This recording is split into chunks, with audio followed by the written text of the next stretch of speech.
Close to a polar bear, you want to focus on the bear. So sometimes I do a little bit of narration, and Erica can fill in the gaps afterwards. So speaking of behaviors, this up behavior is, even though it looks very impressive, right? It's not just for show and tell. We want the bears to be able to stand up all the way, so we can get a look at basically their chest or their undercarriage. It's just all about conditioning, especially with Aurora and Nikita, which are older bears. Seeing how fast or slow she can go up and down the wall is also a good indicator of, like, is she feeling, stiff and creaky?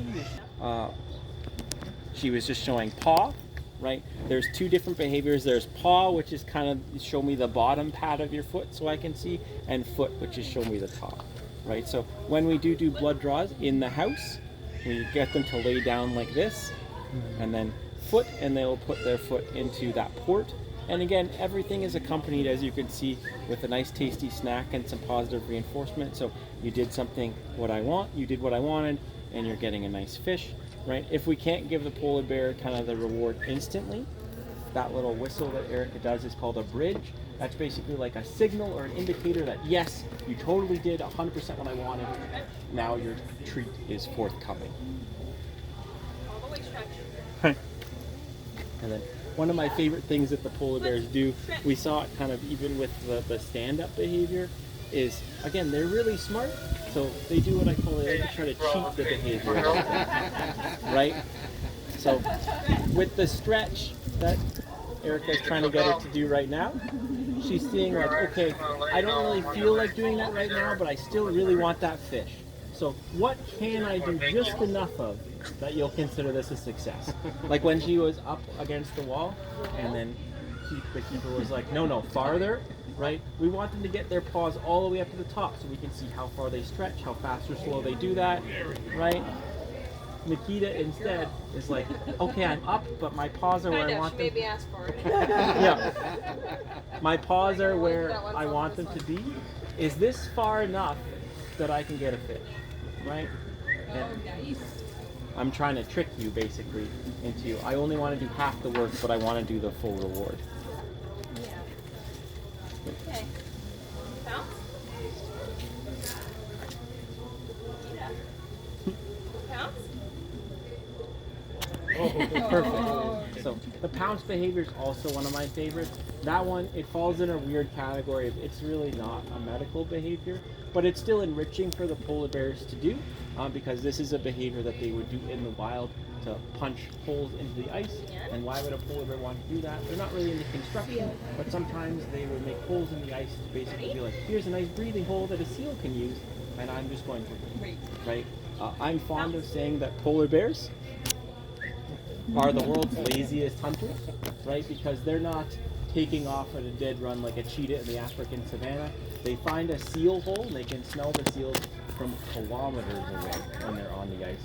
And even if they're under the ice, they can smell a seal breathing hole from about a kilometer away, which is incredible, right? They'll find that hole and they'll just be like, now I'm going to enter a state of zen and just wait for my dinner to come to me, and then play the world's largest, highest stakes game of whack-a-mole ever conceived. That was a good one. See, that's stretch. Perfect. No, first lay down. She wants to get a fish. And all of our polar bears do have like different learning or training styles.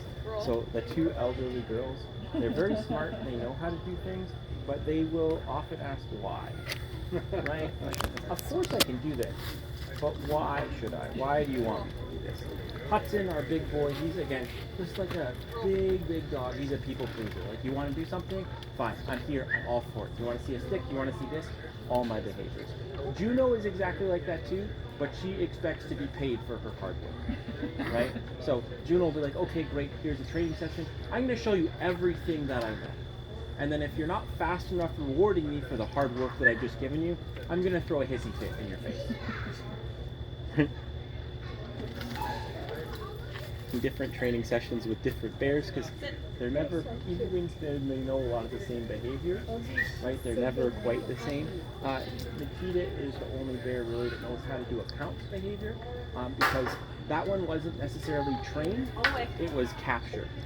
Right?